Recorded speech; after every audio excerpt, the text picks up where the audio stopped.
Hello friends, welcome to Cosmos classes. Myself Megha Mangal और मैं आपकी फिजिक्स की लेक्चरर हूँ। आपको फिजिक्स पढ़ाने वाली हूँ, बीएससी की फिजिक्स।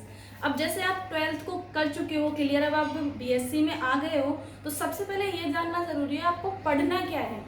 जैसे आप 12th में पढ़ते हो, एक बुक दे दी आपको, बुक उठाई और बुक पढ़ना स्टार्ट कर दिया। बीएससी में ऐसा नहीं होता। बीएससी में आपको करना क्या है, सिलेबस के अकॉर्डिंग चलना होता है, क्योंकि हर जो यूनिवर्सिटी होती है अपना अपना सिलेबस क्रिएट करती है। जो राइटर होते हैं वो अपनी बुक्स को लिख देते हैं। अब उस बुक में से कितना चैप्टर लेना है, कौन से टॉपिक लेने हैं, ये अलग अलग यूनिवर्सिटी डिसाइड करती है। तो आप जिस यूनिवर्सिटी में पढ़ते हो, सबसे पहले उसका सिलेबस देखना होता है। उस सिलेबस के अकॉर्डिंग आपको डिसाइड करना होता है कि आपको पढ़ना क्या है। ऐसे नहीं कि जैसे आपने 12th की कोई भी बुक उठाई और उसके सारे चैप्टर पढ़ डाले।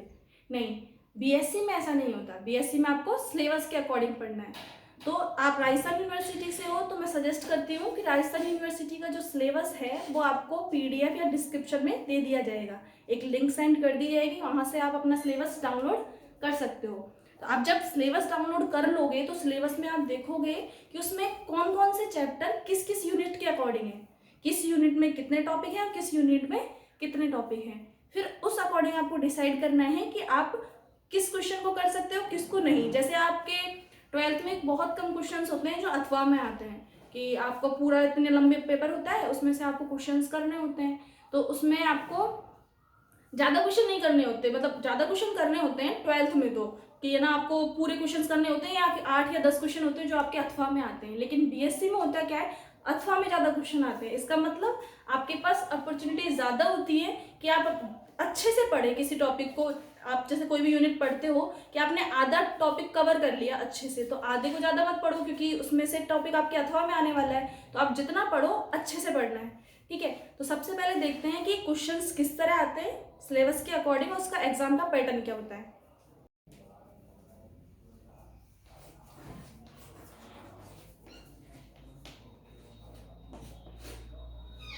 फिजिक्स के आपके 3 पेपर होते हैं, ठीक है।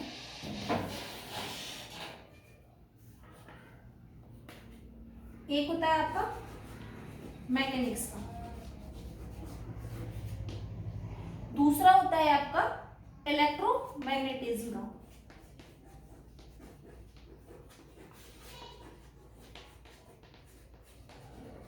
थर्ड होता है आपका ऑप्टिक्स का।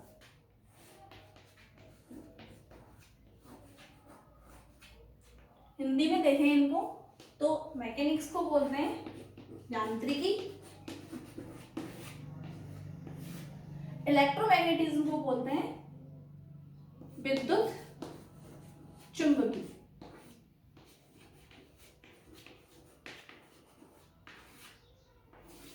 विद्युत चुंबकीय। ऑप्टिक्स का मतलब होता है आपका प्रकाशिकी, या फिर आप बोल सकते हो प्रकाशिकी, ठीक है। यांत्रिकी में क्या पढ़ना होता है, यांत्रिकी में आपका आता है गति संबंधी जितने भी क्वेश्चंस हैं, टॉपिक्स हैं, वो आपके यांत्रिकी में आते हैं। जैसे कॉलिजन्स हो गया, आपका मोमेंट ऑफ इनर्शिया हो गया। 12th के जो भी आपके स्टैंडर्ड टॉपिक्स होते हैं, सेंटर ऑफ मास है आपका, और जैसे सेंट्रल फोर्स वाला आ गया, आपकी जो घूर्णन गति है, आपकी केंद्रीय गति है, जितने भी मोशन वाले टॉपिक्स हैं वो आपके आते हैं यांत्रिकी के अंदर। दूसरा आता है आपका इलेक्ट्रोमैग्नेटिज्म। इलेक्ट्रोमैग्नेटिज्म के तो नाम से ही समझ में आ रहा होगा, फर्स्ट है आपका इलेक्ट्रो, सेकंड है आपका मैग्नेटिज्म, मतलब विद्युत चुंबकीय। अर्थात मतलब इस पूरे बुक में आपका चलेगा विद्युत के टॉपिक्स, जो भी आपके कूलाम फोर्स वगैरह हैं वो सारे विद्युत के टॉपिक्स। फिर आपके आते हैं चुंबकीय, चुंबकीय में आपके वायु सावर्ट्स लॉ आ गए, वो सारे चुंबकीय वाले में। और इन दोनों का कॉम्बिनेशन हो गया आपका एक अलग से चैप्टर चलते हैं, वो आपके आ जाएंगे इलेक्ट्रोमैग्नेटिज्म में। तो आपकी इलेक्ट्रोमैग्नेटिज्म की एक बुक है पूरी। आपका आता है ऑप्टिक्स। ऑप्टिक्स में क्या है, प्रकाशिकी। प्रकाशिकी में क्या चलेगा, प्रकाशिकी में आपका चलेगा इंटरफेरेंस, व्यतिकरण, विवर्तन, जो आप पढ़ चुके हो। 12th का आपका पूरा एक जो टॉपिक था रे ऑप्टिक्स आपने पढ़ा होगा, उसमें भी पीछे आता है ऑप्टिक्स। एक आता है आपका वेव ऑप्टिक्स, तरंग गतिकी आपने पढ़ा होगा, वो भी किस में आता है, ऑप्टिक्स में आता है, जिसमें आप इंटरफेरेंस पढ़ते हो, यंग मॉड्यूलस के आप जो इफेक्ट्स पढ़ते हो, वो सारे आते हैं आपके ऑप्टिक्स में। तो अभी हम स्टार्ट करेंगे आपका विद्युत चुंबकीय वाली बुक। तो सबसे पहले तो ये जानना जरूरी है कि बुक्स में आपकी कितनी कितनी मार्किंग की जो आपकी बुक है वो है। 100 का होता है पूरा फिजिक्स का। जो आपकी मैकेनिक्स है इसका पेपर 33 का होता है, इलेक्ट्रोमैग्नेटिज्म का 33 का होता है, जबकि ऑप्टिक्स का जो पेपर होता है वो आपका होता है 34। अब ये हो जाएगा कि पैटर्न तीनों में डिफरेंट है या सेम, क्योंकि इसमें 34 आ गया। पैटर्न तीनों का सेम है, एक ही पैटर्न से पेपर आएगा, लेकिन सिर्फ एक क्वेश्चन जो यहाँ पर होगा उसका एक मार्किंग इसमें ज्यादा हो जाएगी। ठीक है, तो आपको पहले ये देखना है कि 33 का डिस्ट्रीब्यूशन किस तरह से होता है, किस तरह से आपका पेपर आता है। तो सबसे पहले आपको आना चाहिए सिलेबस का एनालाइज करना कि सिलेबस किस अकॉर्डिंग आता है। जो आपका सिलेबस होता है उस सिलेबस, एक मिनट, आपका जो सिलेबस है आपको वैसे दे दिया था लिंक में, तो आप एक बार वहां चेक कर लेना। आपकी सिलेबस में 4 यूनिट्स होती हैं, जैसे आपका unit first, second, third and fourth. ठीक है, अब ये फिक्स नहीं है कि आपको कोई भी बुक दे दिया कि पहला चैप्टर, दूसरा चैप्टर, तीसरा चैप्टर, चौथा चैप्टर, नहीं, चैप्टर्स नहीं है ये। इन चैप्टर्स में हो सकता है फर्स्ट और सेकंड आपका चैप्टर हो, इस यूनिट में फोर्थ यूनिट फोर्थ चैप्टर हो, इसमें थर्ड चैप्टर हो, कुछ भी हो सकता है। तो डिस्ट्रीब्यूशन कैसे भी हो सकता है वो आपको सिलेबस के अकॉर्डिंग देखना है। लेकिन आपका जो सिलेबस होगा उसमें 4 यूनिट्स दी होगी, इसको unit first, unit second, unit third and unit fourth बोलेंगे। अब आपका एग्जाम में जो क्वेश्चंस आते हैं वो किस अकॉर्डिंग आते हैं वो देखो। आपका जो एग्जाम पेपर होता है उसमें आते हैं आपके 5 क्वेश्चंस। इन चारों क्वेश्चंस का पैटर्न एक जैसा होता है, इस क्वेश्चन का अलग होता है। इस क्वेश्चन में आपके आते हैं 6 क्वेश्चन, हर क्वेश्चन 1.5 मार्क का होता है। एक क्वेश्चन आपका 1.5 का हो गया तो 6 क्वेश्चन कितने के हो गए, टोटल 9 मार्क्स। इसमें क्या होता है, 6 क्वेश्चन है तो आपकी 4 यूनिट्स होती है, तो एक एक क्वेश्चन तो चारों यूनिट से आपके फिक्स हो गए कि एक में से यहाँ आ जाएगा और एक एक क्वेश्चन फिक्स हो गए। अब बात हो गई 2 क्वेश्चंस की, वो 2 क्वेश्चंस किस यूनिट्स में से आएंगे, तो ये 2 क्वेश्चन आपके किसी भी यूनिट में से आ सकते हैं, चारों में से। ठीक है, वो आपका डिसाइडेड नहीं होता है, लेकिन ये फिक्स है कि एक एक क्वेश्चन तो आपका फिक्स मिलेगा आपको एक यूनिट के अंदर। अब आता है आपका सेकेंड, थर्ड, फोर्थ, फिफ्थ। हर क्वेश्चन ने अपनी अपनी यूनिट रिजर्व की हुई है। सेकंड ने फर्स्ट यूनिट, थर्ड क्वेश्चन ने सेकंड, फोर्थ ने थर्ड और फिफ्थ ने फोर्थ। सेकंड जो क्वेश्चन आएगा उसमें से फिक्स है कि आपकी फर्स्ट यूनिट में से कोई क्वेश्चन आएगा। जो आपकी फर्स्ट है इसमें 2 क्वेश्चन आते हैं ए करके, और इसमें आते हैं बी एंड बी और सी। ए 3 मार्क्स का होता है, ये भी आपका 3 मार्क्स का होता है, तो टोटल हो गया आपका 6 मार्क्स का सेकंड क्वेश्चन। ए है फिक्स, आपको 3 मार्क्स का है और ये कंपलसरी है, सेकंड यूनिट में से आएगा, इसको करना है। जबकि बी और सी ये आपके दोनों आते हैं और में, अथवा में, आप चाहे बी कर सकते हो चाहे तो सी कर सकते हो, या आपकी चॉइस होगी। 3 मार्क्स का क्वेश्चन होता है, ये भी किस में से आएगा, सेकंड यूनिट में से। मतलब सेकंड यूनिट में से आपके कितने क्वेश्चन आ रहे हैं, 3 क्वेश्चन आ रहे हैं, और आपको करने कितने हैं, 2 क्वेश्चन करने हैं। ठीक है, अब इसी तरह सेकंड हो गया, थर्ड हो गया, फोर्थ हो गया, फिफ्थ हो गया, तीनों को मिलाओगे तो 6 × 4 आपका टोटल हो गया 24 प्लस 9 का फर्स्ट क्वेश्चन, दैट मीन 33।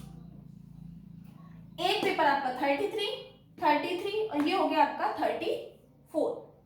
अब ये वाला पेपर आपका 34 है, तो इसमें से कौन सा क्वेश्चन 1 मार्क्स का आएगा, जो आपकी सेकंड यूनिट है, मतलब सेकंड क्वेश्चन है फर्स्ट यूनिट वाला, उसका जो ए वाला ऑप्शन है ये आपका 4 मार्क्स का आता है, तो ये कितने मार्क्स का हो जाएगा, 7 का, और बाकी के क्वेश्चन 6 मार्क्स के आते हैं। तो आपका 34 का डिस्ट्रीब्यूशन इस तरह से हो जाएगा। तो टोटल 33, 33, 34, टोटल आपका हो गया 100 मार्क्स का। ठीक है, ये तो आपका एग्जाम का पूरा पैटर्न हो गया कि किस तरह से क्वेश्चंस आते हैं और किस तरह से आपको क्वेश्चंस करने हैं। ठीक है, अब हमें बुक कौन सी स्टार्ट करनी है, इलेक्ट्रोमैग्नेटिज्म। इस बुक पे आते हैं।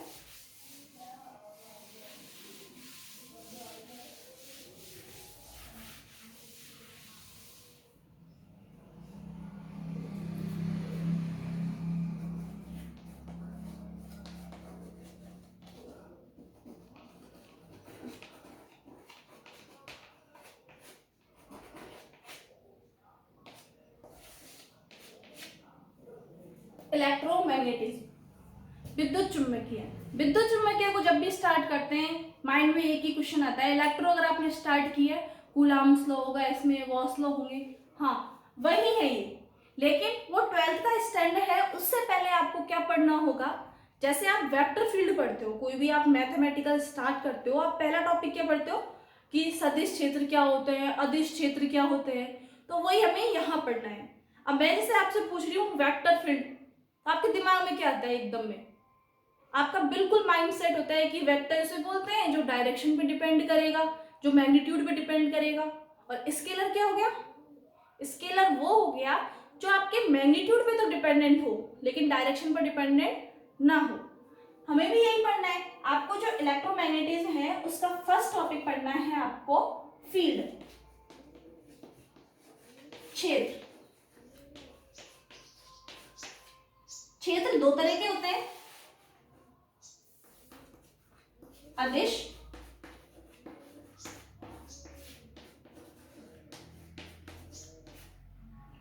दूसरा होता है आपका सदिश। अदिश स्केलर फील्ड, ये हो जाएगा आपका वेक्टर फील्ड।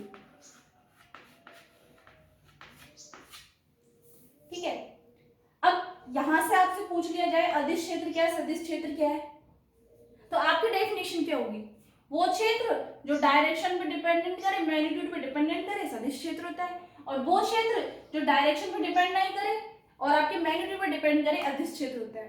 राइट? नहीं, ऐसा नहीं होता। क्षेत्र है, पहली बात तो क्षेत्र डायरेक्शन पे डिपेंडेंट करे, इसका मीन क्या हुआ, क्षेत्र को डायरेक्शन पे डिपेंडेंट करेगा क्या, नहीं। सबसे पहले तो ये डिफाइन करना पड़ेगा कि क्षेत्र ही क्या है, तब आपको पता लगेगा अदिश क्षेत्र क्या है और सदिश क्षेत्र क्या होता है। ठीक है,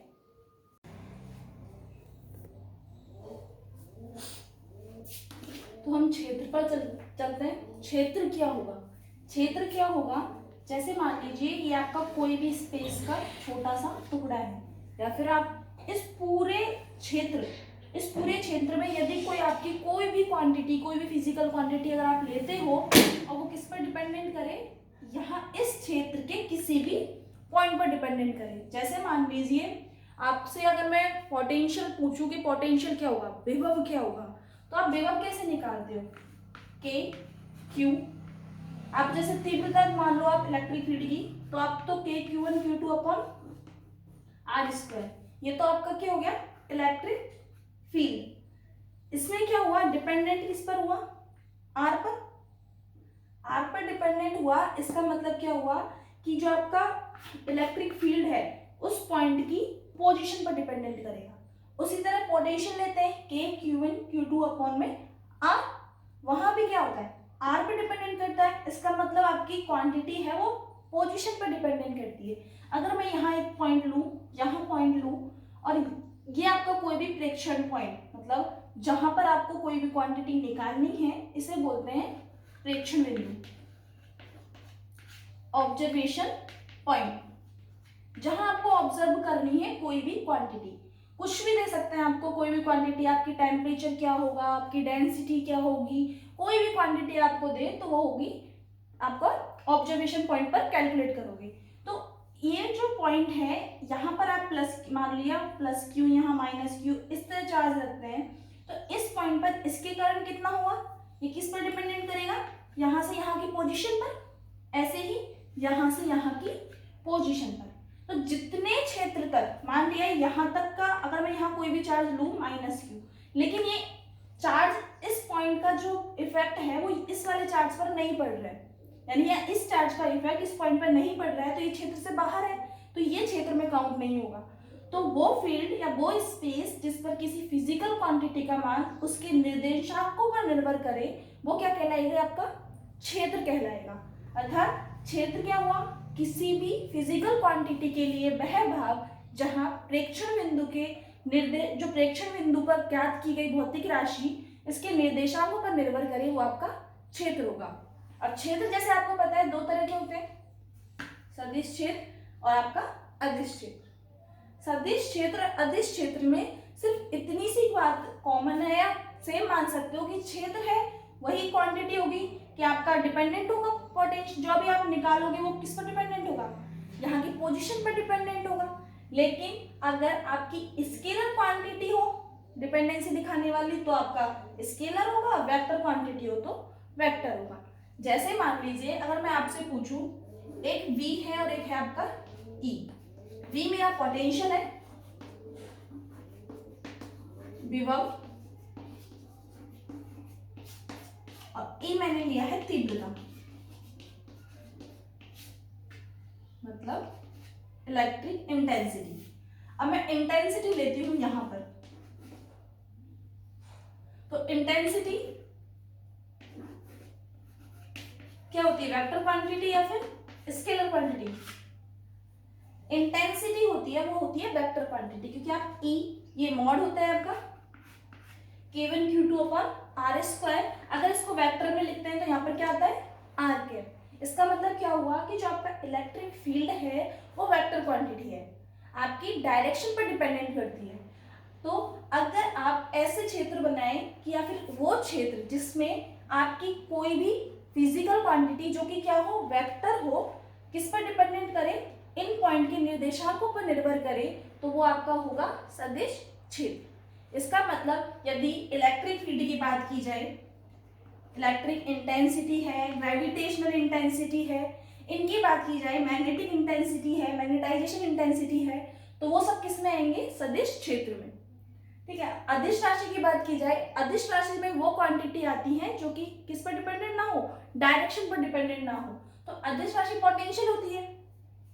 अगर आप इसके लिए निकालते हैं, जैसे मान लिया ये पॉइंट है और ये पॉइंट, ये मैंने माना P पॉइंट, इस P पॉइंट पर मुझे क्या निकालना है, पोटेंशियल निकालना है। तो पोटेंशियल क्या होता है, KQ अपॉन R। ये मेरा वैल्यू हो गई R की, मैं यहाँ पे 3 ले लेती हूँ और यहाँ भी मैंने 3, हो सकता है यहाँ से इसकी वैल्यू 3, यहाँ पर Q और यहाँ पर Q। तो ये क्या हुआ, जो P की वैल्यू है सिर्फ इस डायरेक्शन पर डिपेंडेंट करती है, इनके इस पर जो इफेक्ट होगा सिंबल, इसका इस पर इफेक्ट, इसका इस पर इफेक्ट, और ये क्या हो जाएगा, एडिशन शो कर देगा। जबकि इलेक्ट्रिक फील्ड अगर आप निकालोगे तो इलेक्ट्रिक फील्ड में क्या होता है, यहाँ से इस डायरेक्शन में लगता है, यहाँ से इस डायरेक्शन में दिखता है, और इनका मैग्नीट्यूड निकल कर आता है। मतलब जो आप क्वांटिटी लेते हो इलेक्ट्रिक फील्ड में वो किस पर डिपेंडेंट करती है, डायरेक्शन पर डिपेंडेंट करती है, तो वो तो वेक्टर क्वांटिटी हो गई। जबकि आपका जो विभव है वो डायरेक्शन पर डिपेंडेंट नहीं करता, उसका जो समीशन होता है वो वेक्टर की तरह नहीं होता, तो वो आपकी कौन सी राशि होती है, अदिश राशि। तो अगर कोई भी अदिश राशि क्षेत्र पर डिपेंडेंट करे तो वो अदिश क्षेत्र होता है, और कोई भी सदिश राशि उस क्षेत्र पर निर्भर करे तो वो आपका सदिश क्षेत्र होता है। ठीक है। अब हमें ये पढ़े क्यों है, सदिश क्षेत्र, अदिश क्षेत्र, उनको देखते हैं।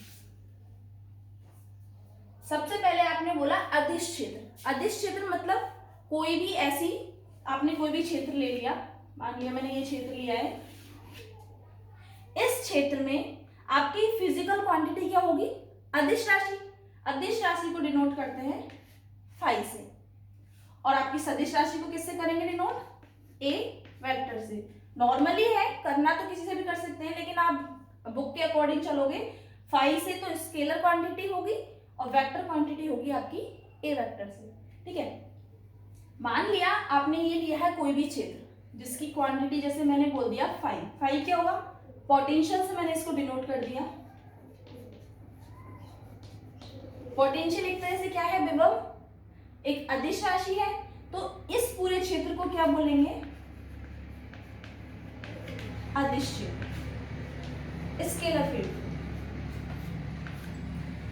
कभी कभी क्या होता है, इसके कोई भी पॉइंट ले लोगे आप, सब पॉइंट पर क्या होगा, पोटेंशियल अगर सेम निकल आए, निकलने को तो डिफरेंट हो सकता है, लेकिन अभी जैसे मैंने बताया कि यहाँ से डिस्टेंस कितनी है, यहाँ से भी इतनी कैलकुलेट हो रही है। अगर आपकी पोजीशंस है वो इस तरह से डिसाइड हो कि आपके हर पॉइंट पर क्या हो, उस अदिश राशि का मान क्या हो, समान हो, तो इसे क्या बोलेंगे, जैसे अगर इस पर विभव समान हो गया तो समान है विभव, तो सम विभव किस पर, पृष्ठ पर, तो इसे बोलेंगे समविभव पृष्ठ। क्योंकि इस पूरे पृष्ठ पर आपका क्या है, विभव है वो समान है। तो इस तरह की जो आपका क्षेत्र होगा या फिर आपका कोई भी पृष्ठ होगा वो कहलाएगा आपका समविभव पृष्ठ। अब देखिए आपको इस चैप्टर में करना क्या है, 3 क्वांटिटियों पे ज्यादा ध्यान दे के पाए। फर्स्ट आपकी आती है ग्रेडियंट,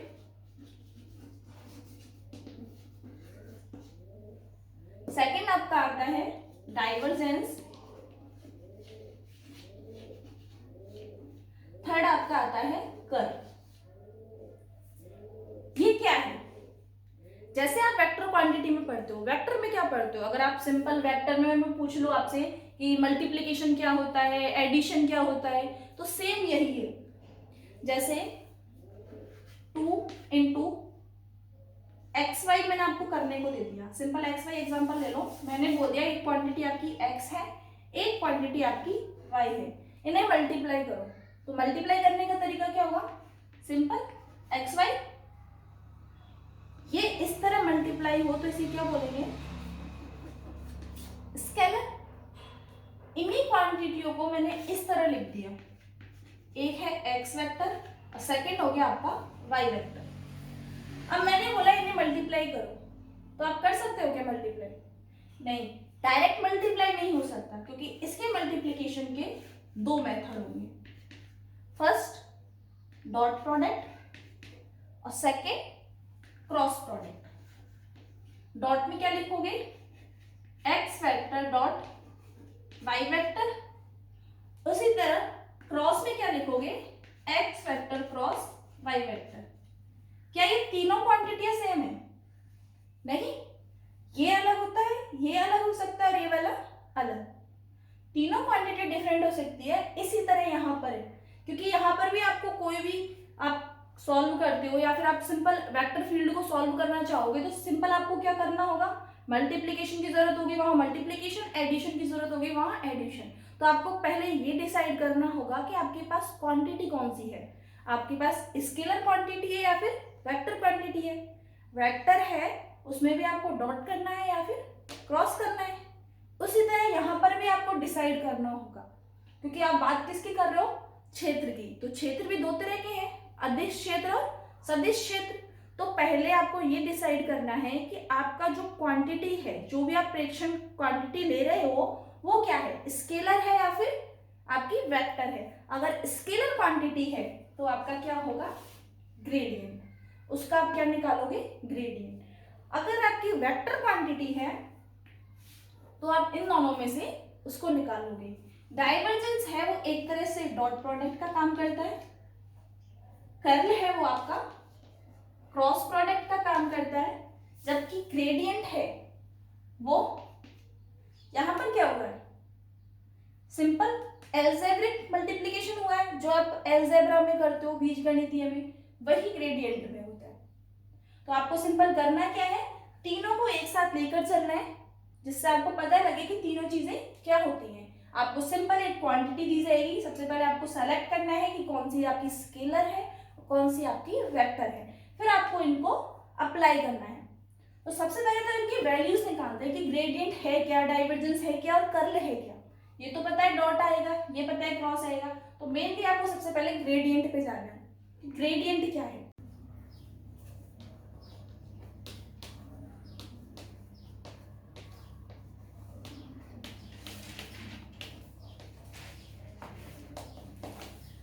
अदिश प्रवणता, स्केलर ग्रेडियंट। तो सबसे पहले तो ये जानना जरूरी है कि ग्रेडियंट होती क्या है, स्केलर ग्रेडियंट बोलते किसे हैं, प्रवणता क्या होती है। ग्रेडियंट है वो किसी भी स्केलर क्वांटिटी की निकाली जाती है। तो स्केलर क्वांटिटी को किससे डिनोट करते हैं, फाई से। तो किसी भी क्वांटिटी का ग्रेडियंट निकालना, इसको GRAD ग्रेड से डिनोट करते हैं, ग्रेड फाई। यहाँ पर कोई भी क्वांटिटी हो सकती है, यहाँ पे फाई से डिनोट किया है, कभी ए से कर सकते हैं बिना वेक्टर वाले ए से, या फिर कोई और क्वांटिटी से आपने डिनोट कर दिया। तो किसी भी क्वांटिटी का ग्रेड निकालते हैं तो उसकी वैल्यू होती है, जो आपने क्वांटिटी ली है, जो भी आपने स्केलर क्वांटिटी ली है, इसका मतलब उसमें चेंज निकालना है आपको, किसमें, आर डायरेक्शन में चेंज। तो ये वैल्यू आपकी हो जाएगी del phi by del R, और कौन सा मैक्सिमम चेंज, तो यहां पर लिख देंगे मैक्सिमम। फाई डायरेक्शन में या फाई में आर डायरेक्शन में होने वाला चेंज वो भी मैक्सिमम उस फाई का ग्रेड कहलाता है, प्रवणता कहलाती है। प्रवणता एक तरह से ढाल होती है, मतलब आपका मैक्सिमम चेंज कितना हुआ है उसे ग्रेडियंट से शो करते हैं। ठीक है, ये आपकी ग्रेडियंट की क्या हो गई, डेफिनेशन हो गई।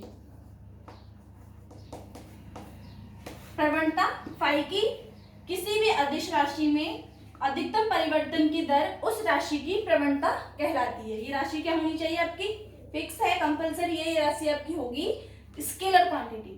ठीक है, अब ये ग्रेडियंट यहाँ तो इसकी डेफिनेशन आ गई कि मैक्सिमम वैल्यू होती है, लेकिन मैक्सिमम वैल्यू होती कितनी है, किस डायरेक्शन में आप जाओगे मैक्सिमम वैल्यू, क्योंकि आप आर डायरेक्शन में यहाँ से स्टार्ट करते हो, आर डायरेक्शन ये भी है, ये भी है, ये भी है, लेकिन किस डायरेक्शन में मैक्सिमम वैल्यू है वहां उसकी ग्रेड फाई की वैल्यू निकल कर आती है। तो ये निकालते हैं कि आर डायरेक्शन में चलते हुए मैक्सिमम वैल्यू किस जगह पर आती है, तो इसे निकालते हैं।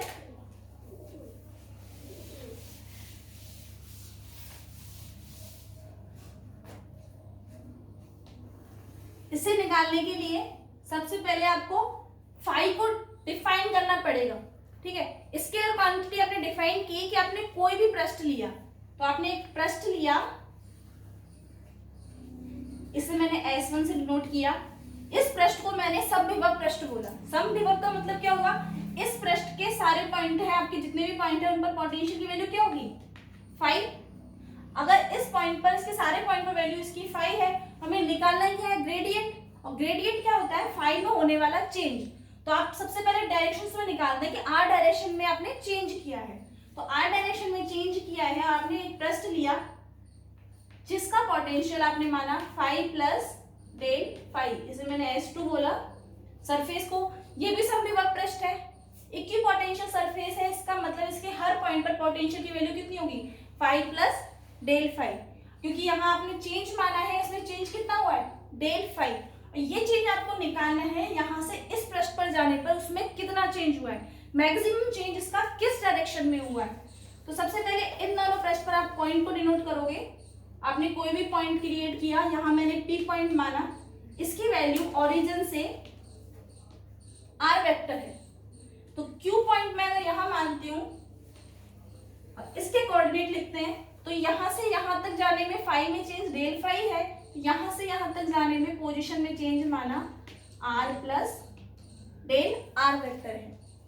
हमें वैल्यू निकालनी है P Q की,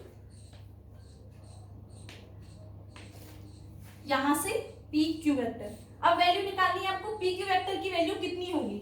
यहां आप देख सकते हो वेक्टर क्वांटिटी है, डायरेक्शन में आप चल रहे हो, वेक्टर लिखा हुआ है, तो यहां पर आप कौन सा रूल लगा सकते हो, वेक्टर समेशन रूल।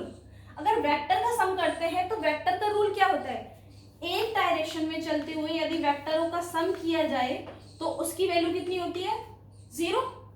वही रूल यहाँ पर अप्लाई करते हैं, एक डायरेक्शन में चलते हुए इन वेक्टरों का सम किया जाए तो उसकी वैल्यू 0 होगी, वहां से आप PQ की वैल्यू निकाल सकते हो। तो PQ की वैल्यू निकालते हैं, ओरिजिन से स्टार्ट करते हैं, O P vector plus P Q vector plus Q O vector is equal to 0। यहां से यहां गया तो ये वैल्यू हो गई R वेक्टर OP वेक्टर की, PQ वेक्टर मुझे निकालना है, इसकी वैल्यू मैंने PQ vector plus QO vector, Q से O वेक्टर जा रहे हो आप, तो डायरेक्शन आपकी क्या है, Q से O नेगेटिव है इस एरो से, तो इसका मतलब जो वैल्यू है वो नेगेटिव में आएगी, तो नेगेटिव का R वेक्टर माइनस नेगेटिव का del R vector is equal to 0। यहां से R वेक्टर से R वेक्टर कैंसिल हो जाएगा, तो PQ vector is equal to आपका आएगा डेल R वेक्टर। यहां से यहां तक जाने में आपका जो चेंज है वेक्टर है डिस्टेंस, इसकी जो आपका वैल्यू है वो डेल R वेक्टर हो गई। अब आपको कोई और डायरेक्शन लेनी है, क्योंकि आपने एक फिक्स्ड डायरेक्शन कर ली कि P से Q जाने पर, इस सरफेस से इस सरफेस पर इस डायरेक्शन में जाने पर आपका क्या है, चेंज कितना होगा 5 में, वो भी निकालना है आपको। तो मैंने माना P से Q में 5 में चेंज, तो आप लोगे PQ दिशा में 5 में परिवर्तन की दर,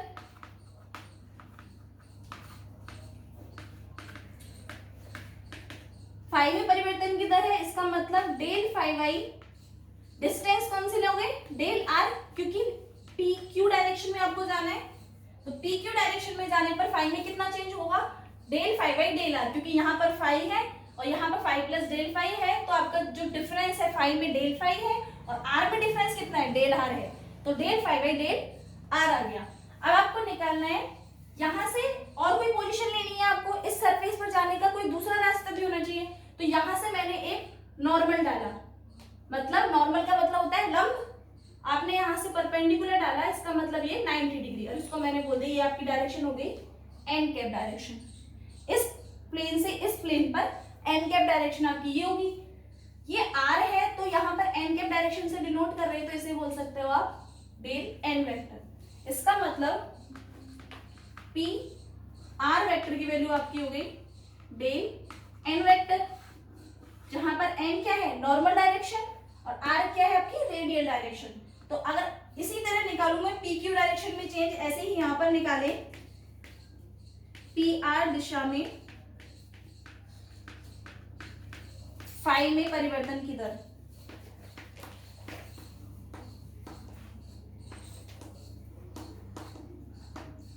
फाई डायरेक्शन में जाना है, इस सरफेस से इस सरफेस पर जाने पर फाई में चेंज हुआ है डेल फाई, डिस्टेंस कितनी कवर हुई है, डेल एन, तो del phi by del N. इसे मैंने इक्वेशन फर्स्ट दिया और इसे सेकंड। आप चाहो तो अपने नोट्स बना सकते हो, इसे आप नोट कर लीजिए।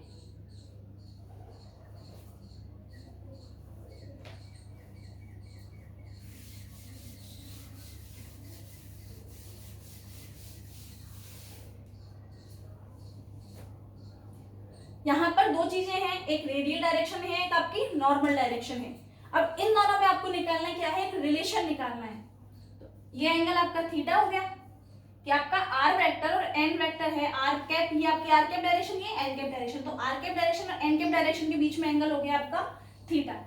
इस वाले ट्राइंगल पी क्यू, ये मैंने आपको पॉइंट दिया था आर, तो पी क्यू आर में अगर आप ट्राइंगल लॉ लगाओ, ट्राइंगल पी क्यू आर में cos थीटा बराबर क्या होता है, आधार बटे कर्ण, तो आधार की वैल्यू आपकी del N divide by del R vector. यहां से आप डेल आर वेक्टर की वैल्यू निकाल सकते हो, del R vector is equal to del N vector divide by cos of theta. ये आपकी इक्वेशन हो गई थर्ड। इक्वेशन थर्ड को इक्वेशन फर्स्ट में रखने पर जो आपकी पी क्यू डायरेक्शन में चेंज है वो निकल सकता है कि पी क्यू डायरेक्शन में चेंज होगा वो एन के रेस्पेक्ट में कितना होगा। तो यहां से आप निकाल सकते हो पी क्यू दिशा में फाई में परिवर्तन की दर is equal to del phi by del R की वैल्यू यहां से पुट करोगे तो del phi divide by del N cos of theta, ये आपका आ गया पी क्यू डायरेक्शन में फाई में होने वाला चेंज।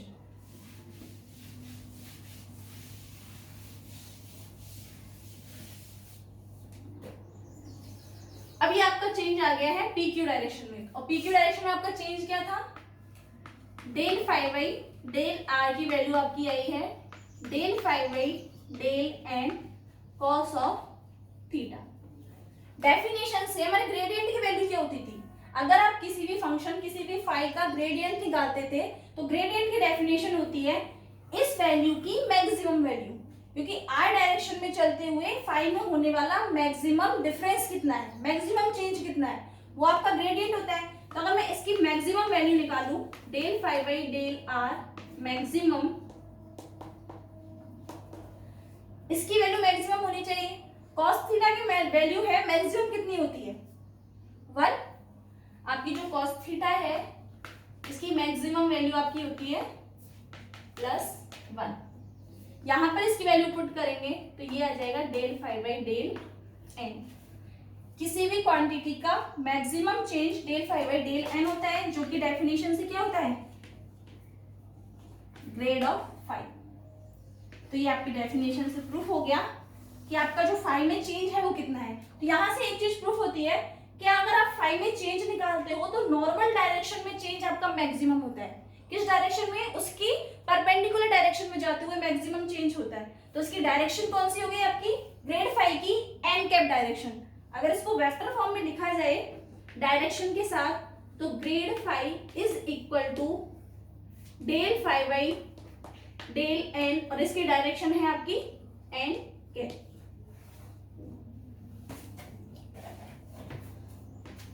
इक्वेशन आपकी फोर्थ और इक्वेशन नंबर आपकी फिफ्थ।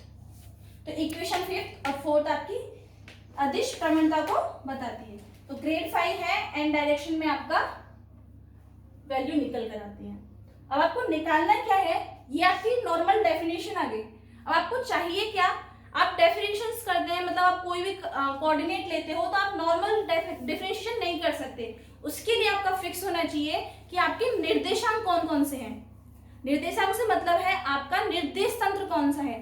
जो आपके निर्देश तंत्र है वो तीन तरह से होते हैं। एक आपका कार्टेशियन, जिसे कार्तीय निर्देशांक तंत्र बोलते हैं, एक होता है गोलीय निर्देशांक तंत्र स्फेरिकल कोऑर्डिनेट सिस्टम, एक होता है आपका सिलेंड्रिकल बेलनीय निर्देशांक तंत्र। तो इन तीनों निर्देशांक तंत्र को लेके चलते हैं, उन निर्देशांक तंत्रों के अंदर इसको सॉल्व किया जाता है। आपके सिलेबस में आपका कार्टेशियन का है तो हम उसे देखेंगे कि उसमें ग्रेड फाई को कैसे डिनोट करते हैं। ठीक है, कार्तीय निर्देशांक में अदिश प्रवणता। तो कार्तीय निर्देशांक में देखते हैं अदिश प्रवणता कैसे निकालते हैं। कल जैसे मैंने बताया था तीन तरह के कोऑर्डिनेट्स होते हैं अलग अलग, तो इसी तरह हमें चलना क्या है? कार्तीय निर्देशांक तंत्र में चलना है।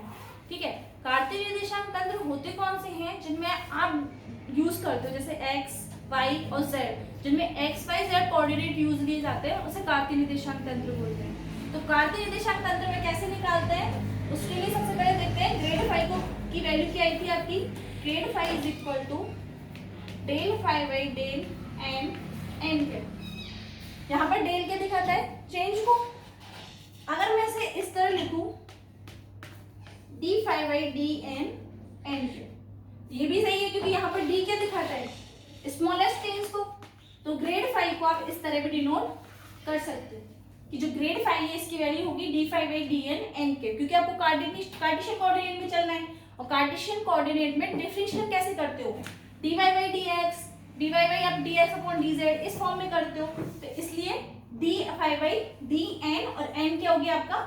एन कैप डायरेक्शन, क्योंकि ग्रेड फाई की जो डायरेक्शन है वो एन कैप डायरेक्शन होगी। ठीक है, अब आपको चलना क्या है? कार्टेशियन कोऑर्डिनेट में एक्स वाई जेड लेते हैं तो एक्स में कितना चेंज है, वाई में कितना चेंज है और जेड में कितना चेंज है, उसके लिए पोजीशन वेक्टर को डिफाइन करते हैं। तो अगर मैं पोजीशन वेक्टर को डिफाइन करूं तो डी आर वेक्टर को कार्टेशियन कोऑर्डिनेट में लिख सकते हैं D X I cap D Y J cap और डी जेड के कैप। आई कैप जे कैप के कैप क्या है? आपके यूनिट वेक्टर्स है, एकांक सदिश है। ये आपको बताते हैं कि कौन कौन सी डायरेक्शन में कितना कितना चेंज है। एक्स डी एक्स में, डी वाई में और डी जेड, तीनों को किस से लिखा है? ये आपने स्थिति सदिश।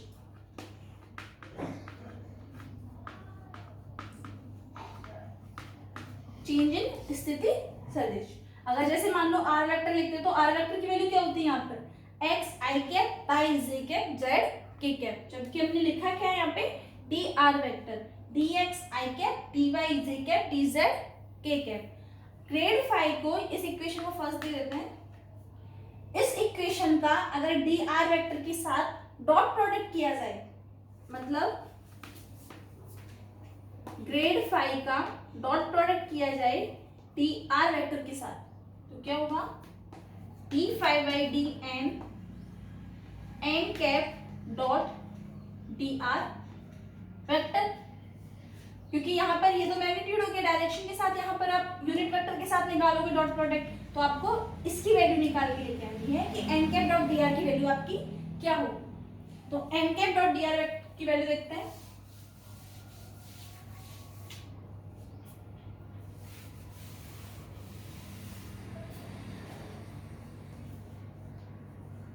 N cap dot D R vector, A vector dot B vector का कैसे करते हैं dot product, mod of A mod of B cos theta, यानी mod of N cap mod of T R vector, इनके बीच में एंगल कितना है कॉस ऑफ थीटा।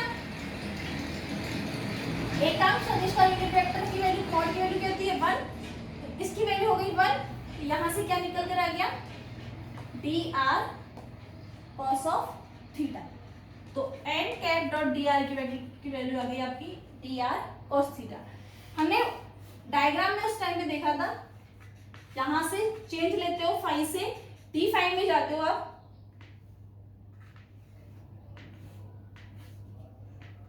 ये आपका एंगल थीटा था, ये था डी आर, ये वैल्यू आपकी वैल्यू थी डी डेल एन, यहाँ पर डी आर कॉस थीटा लिखा हुआ है, मैं इसको डी आर लिखती हूँ और इसको डी एन, तो डी आर कॉस थीटा की वैल्यू कितनी हो जाएगी डी एन, इसका मतलब डी आर कॉस थीटा की वैल्यू आपकी आ गई डी एन, यानी N cap dot D R vector की वैल्यू आपकी आती है डी एन। इस वैल्यू को कहां पुट कर सकते हैं यहां पर, तो ग्रेड फाई की वैल्यू आपकी आ जाएगी डॉट डी आर के साथ, grad phi dot D R vector is equal to D phi by D N, और इसकी वैल्यू हो गई आपकी डी एन, इसकी वैल्यू आती है आपकी D phi. Grad phi dot D R की वैल्यू आपकी निकल कर आती है D phi.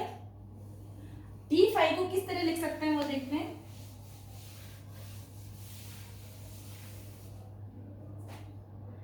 Grad phi dot D R की वैल्यू आपकी डी फाई हो जाती है।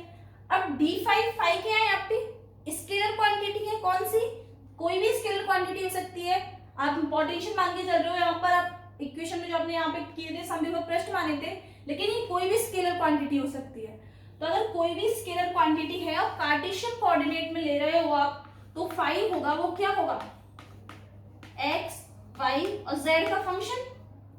यदि एक्स वाई जेड का फंक्शन होगा और मैं इसका डिफरेंशियल निकालूं, तीनों कोऑर्डिनेट्स में है ये, तो इसे किस फॉर्म में लिख सकते हैं इसका पार्शियल डिफरेंशिएशन होगा, पार्शियल डिफरेंशियल फॉर्म में लिखने में आएगा del phi by del X into D X I cap X direction में होने वाला change, plus del phi by del Y D Y J cap plus del phi by del Z K cap.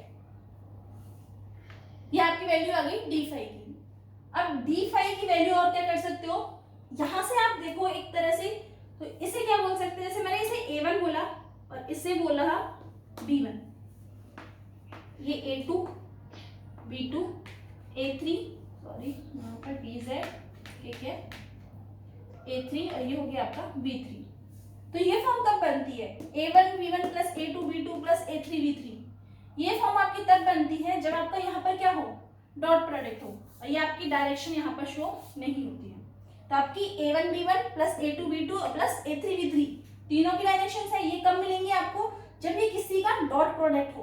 तो यहाँ से देखिए आप एक तरह से एनालाइज करें तो यहाँ पर dx i cap dy j cap plus dz k cap, यहाँ पर इनकी वैल्यू तो किससे निकल कर आ रही है dr वेक्टर से, और ये del phi by del x del phi by del y और del phi by del z, ये आपकी अलग वैल्यू निकाल कर आ रही है। तो डी फाई को किस तरह से सेपरेट कर सकते हैं उसे देखते हैं।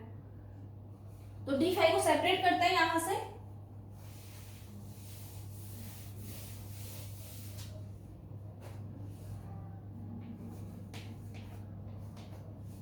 यहां मैंने इसे इस फॉर्म में लिखा del phi by del X I cap del phi by del Y J cap del phi by del Z K cap, dot product किया है मैंने किसके साथ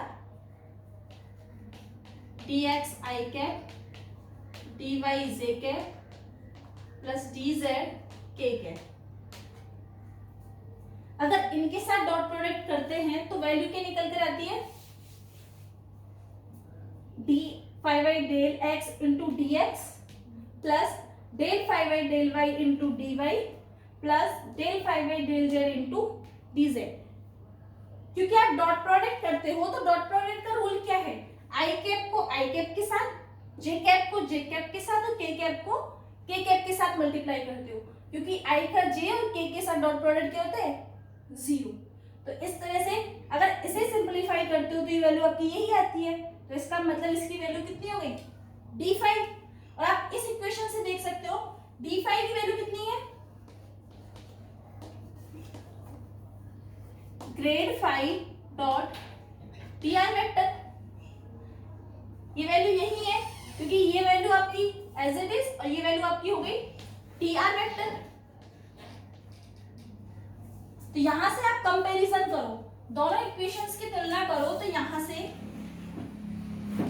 ग्रेड 5 की वैल्यू आपकी निकल कर आएगी del 5 by del X I cap del 5 by del Y J cap plus del 5 by del Z K cap.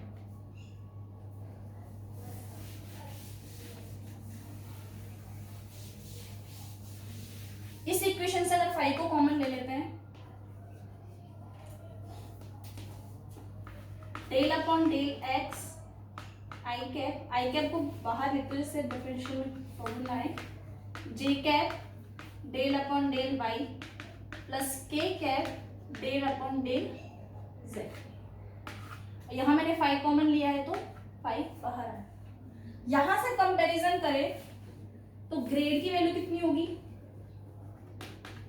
क्योंकि 5 से 5 यहां से आप इसको कर सकते हो, तुलना करके यहाँ पे निकालोगे तो इसकी वैल्यू आएगी I cap del upon del X plus J cap del upon del Y plus K cap del Y by del Z. ये आपकी वैल्यू है ग्रेड की, जिसे डिनोट करते हैं डेल से। इस डेल को डिनोट किया जाता है इससे, तो ग्रेड 5 को किस तरह लिख सकते हैं, इसे डिनोट करते हैं डेल से, तो डेल 5। इसे एक ऑपरेटर का नाम दिया गया है, इस ऑपरेटर को बोलते हैं डेल ऑपरेटर, जिसकी वैल्यू क्या होती है, del I cap del Y by del X plus J cap del Y by del Y plus K cap del Y by del Z. ये आपकी वैल्यू आ गई ग्रेड 5 की। आपको सिंप्लीफाई कोई भी कार्टेशियन कोऑर्डिनेट में कोई भी 5 वैल्यू दी हुई हो तो आपको सिंप्लीफाई करना है क्या है, इसके साथ इसको अप्लाई करना है और बाद में इसका x के रेस्पेक्ट में डिफरेंशिएशन, इसका y के रेस्पेक्ट में डिफरेंशिएशन और इसी का z के साथ में डिफरेंशिएशन, कि आपको किसकी वैल्यू देगा, ग्रेड 5 की वैल्यू। तो आपकी ग्रेड 5 होती है किसी भी अदिश राशि की प्रवणता, उस राशि का आपको कार्टेशियन कोऑर्डिनेट। ये क्वेश्चन आपका 2011, 2013 और 2014 आरयू की एग्जाम में आ चुका है, 3 मार्क्स में। मोस्ट इंपॉर्टेंट क्वेश्चन है, ऑलमोस्ट आता है आपका, सिंपल आपका डेरिवेशन पूछता है, आपको स्टार्ट से डेरिवेशन करना है और आपको सिंप्लीफाई करके दिखाना है कि कार्टेशियन कोऑर्डिनेट में इसकी वैल्यू क्या होती है। तो कार्टेशियन कोऑर्डिनेट में इसकी वैल्यू ये निकल कर आती है। इसे एग्जांपल से समझ सकते हो, तो एक एग्जांपल लेते हैं।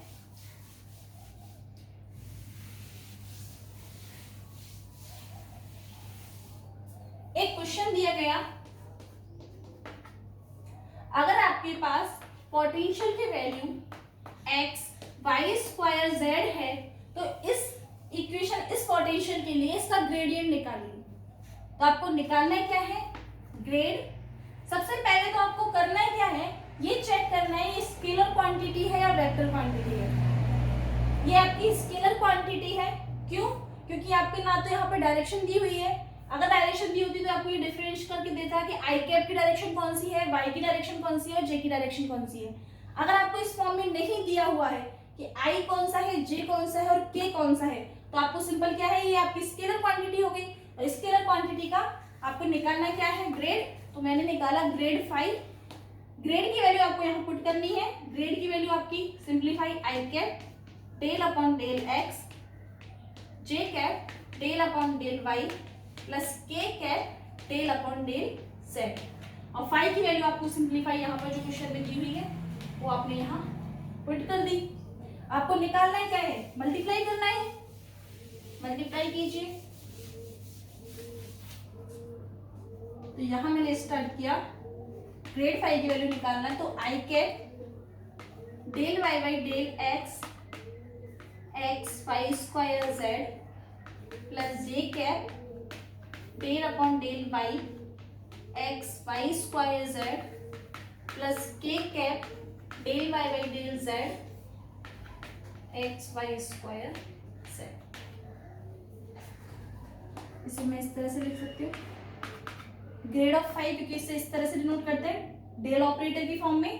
तो आई कैप एक्स के रेस्पेक्ट में किया तो वाई स्क्वायर जेड, तो इस तरह से लिख लीजिए Y square Z I cap plus Y के रेस्पेक्ट में किया तो 2x Y Z J cap plus Z के रेस्पेक्ट में किया तो X Y square K cap. तो ये आपकी किसकी वैल्यू आ गई, ग्रेडियंट की वैल्यू आ गई। तो इस तरह से आपको निकालना क्या है, कार्टेशियन कोऑर्डिनेट में सिंपलीफाई आपको सिर्फ करना क्या है, डिफरेंशिएशन करना है।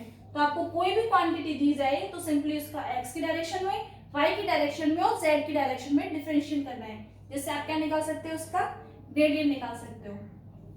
अब आपको और क्वेश्चन दिए जाएंगे, आपको सॉल्व करने हैं उन क्वेश्चंस को और देखना है कि आप ग्रेडियंट किन किन के निकाल सकते हो और किन किन क्वेश्चंस के नहीं निकाल सकते हो। तो सबसे पहले आपको स्केलर क्वांटिटी चूज करनी है और उसके बाद उसका डिफरेंशिएशन करना है।